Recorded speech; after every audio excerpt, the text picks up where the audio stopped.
We are currently consuming more resources than ever, exceeding the planet's capacity for generation. Their lifestyle is not disturbed, their mindset is not disturbed. We are able to create a sustainable growth process for the developing nations. The word Atmanirbhar that we coined altogether is not just about for a political reason. It is more about making your country self-reliant, and it's a need of the hour.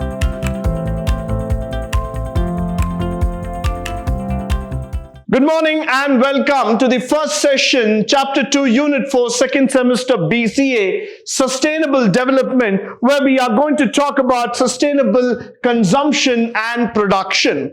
Now, in this unit, we are going to talk about a very interesting topic where we're going to talk about sustainable consumption. Why? Because this is all about doing more better with less. I want you to please focus on this word, doing more with less. Now, what happens in our time period is that we have been concentrating on making more and more, but we end up doing it lesser. Now, for example, we believe that we can build n number of houses, but the land resource is limited. So ultimately what happens? The consumption lands up to a shortage issue altogether. What we exactly want is that, can we build more homes, sustainable homes, with lesser occupancy of space? Now, what I might be speaking might be mythical to you, might be challenging, might be astounding to you, but in ground reality, that is the truth. It is all about decoupling the economic growth from environmental degradation, which is very, very important, increasing resource efficiency and promoting sustainable lifestyle. Yes, that is also coming up in a big way in our country. Why? Because this is what we are trying to speak. This is what we are trying to do here. This is very, very important as we are trying to speak about it, followed by the factor as we are trying to talk about in this factor. Whenever there is an increase in the resource efficiency, we are able to sustain with lesser amount of resources. So what we want is that let the utilization be less and the value added be greater. So that's why we want to see lesser utilization and higher returns altogether. Followed by, we are currently consuming more resources than ever, exceeding the planet's capacity for generation. In the meantime, the waste, pollution grows, and the gap between the rich and poor is widening to a very great extent. Health, education, equity, empowerment, all these things are adversely affected. So let me just tell you here, this is a very, very important factor. Why? Because many a time what is happening here is that the gap between the inequality, that's what we are speaking about, is constantly on an increase.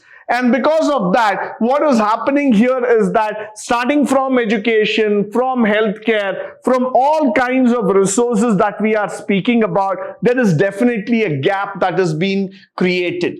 That gap has to be reduced. Everybody should be given an equal and a fair chance to live on this earth. So that's why we are talking about sustainable consumption and sustainable production altogether. Followed by, the sustainable consumption production refers to the use of services and related products which respond to the basic needs and bring better quality of life. Let me just underline this word for you, better quality of life. Why? Because everybody wants to have a similar kind of life. We don't want to have a comparison in our day-to-day living condition. We want to have the best kind of life. We want to minimize the use of natural resources, toxic materials, as well as the emissions of waste and pollutants over the life cycle of a product or service, so as that we don't jeopardize the needs of the future generation. So this is not needed for us in the future. What we are trying to see here is that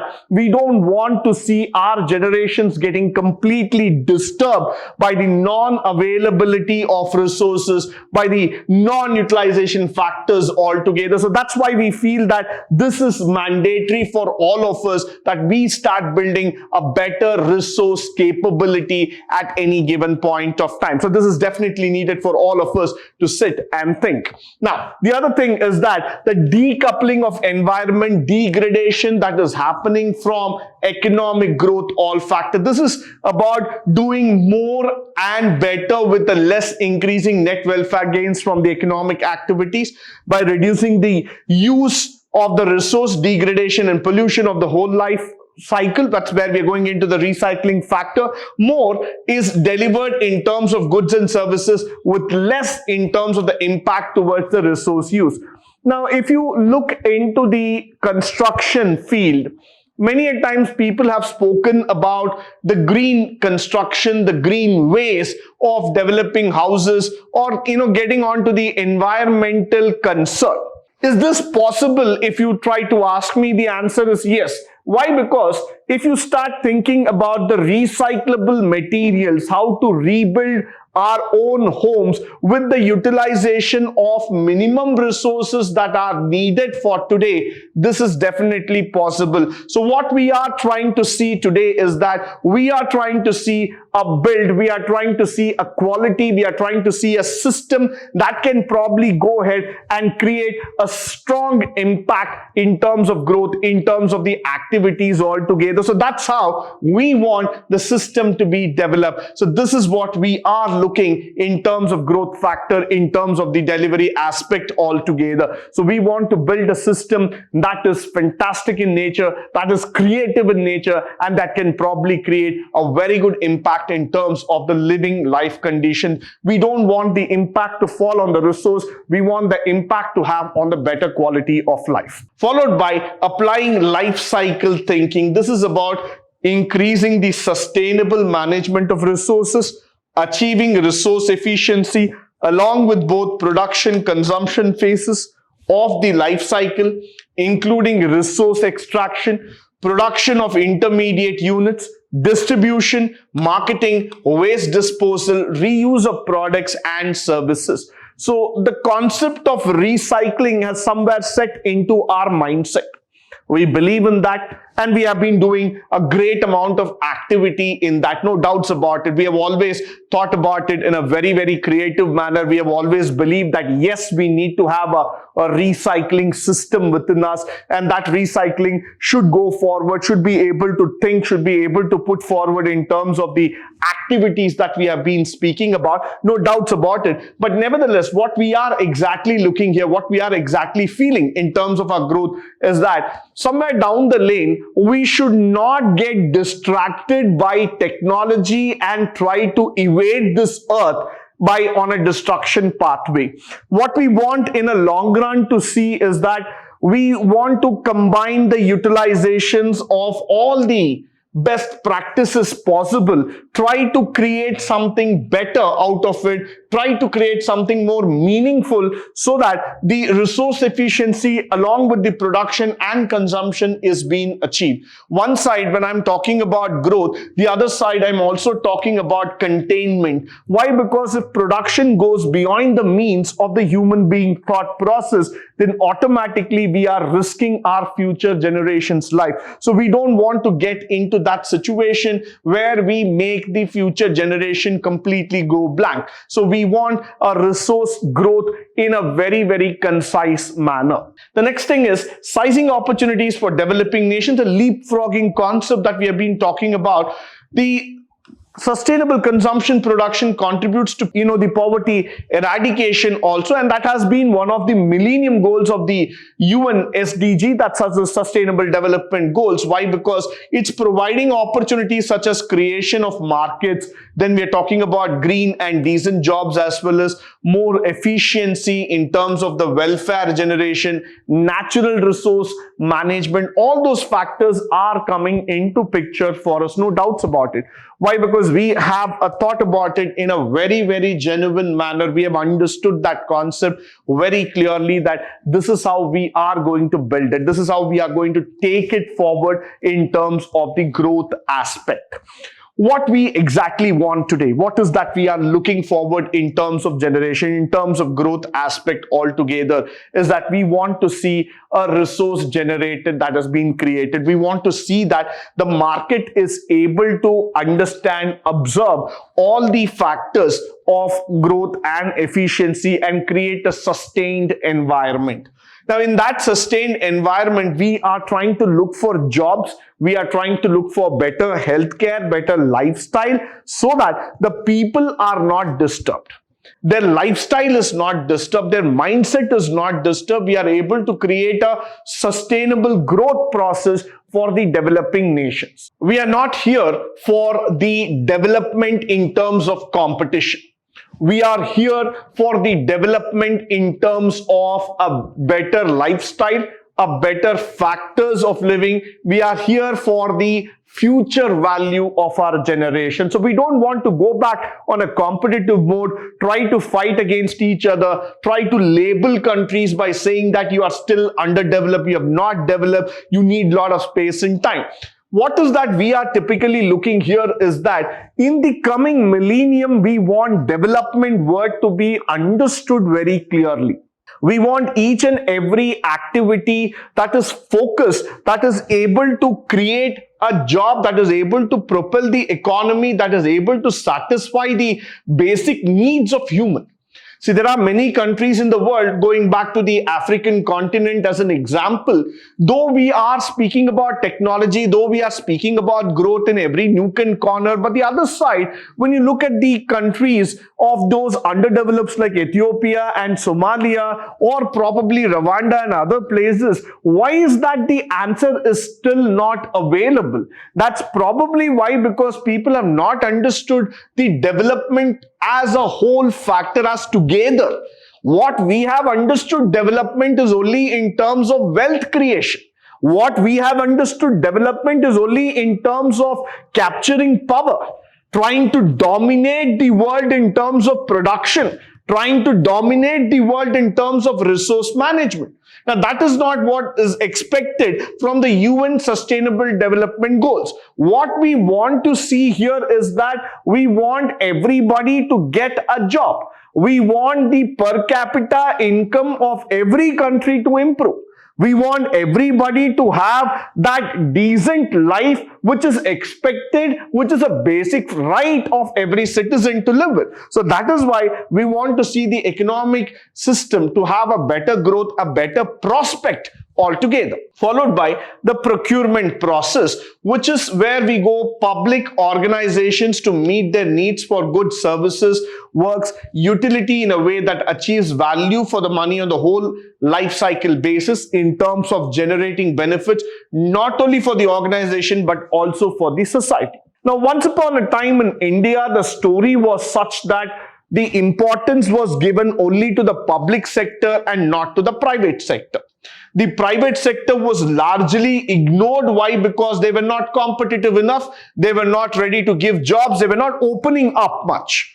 But post 1991, when we talk about the economic liberalization of our country, we are aware of the factor. We are very clearly aware of the factor that the government and the system has been moving hand to hand basis. They have been just going hand and on basis in terms of making the society more composite.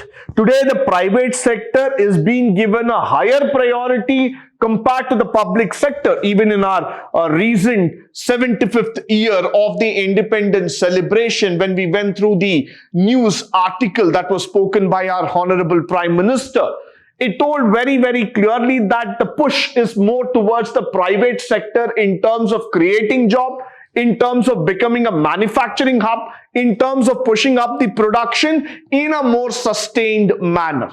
The word Atmanirbhar that we coined altogether is not just about for a political reason. It is more about making your country self-reliant, and it's a need of the hour. Until and unless every country in the world decide to become self-reliant and they choose that path of becoming a better production house by themselves, they will not be able to sustain. The dependency of resources must be stopped as far as possible. India has to become an export house rather than an import house. India's problem today is that it does not work out in means of the talent factor. No, that's not the exact problem. We have enough talent with us. The problem is that we have not channelized the talent in terms of making it better, in terms of making it more target oriented. So that is where we feel that this is the time for all of us to significantly improve our country. The next thing is that when you see the public spending which has been going on an average of 12% of the GDP and up to 30% of the developing country, this shows the wielding power that we are having in terms of the goods and services that has been possible, thereby enabling the transition to a green economy as far as possible. That is quite important for all of us. That's what we have been talking about, and that's what we have been going through in terms of development, in terms of growth aspect altogether. Somewhere down the lane, when we speak about it, when we talk about it in different terms and terminologies altogether, this is mandatory for us, because this is how we will be able to create a much more stronger economy, a much more sustained economy altogether. And this is mandatory. We have to transition from a just rupee-oriented economy to a green economy. And that would be the target, that would be the objective for us in the coming generation. Now, what is the sustainable procurement? As we are trying to say, we are also trying to talk about delivering the key policy and objectives, sending a strong market signal. Sustainable procurement allows the government to go reduce the greenhouse gas, improve the resource efficiency, support system, all those factors that we have been talking about.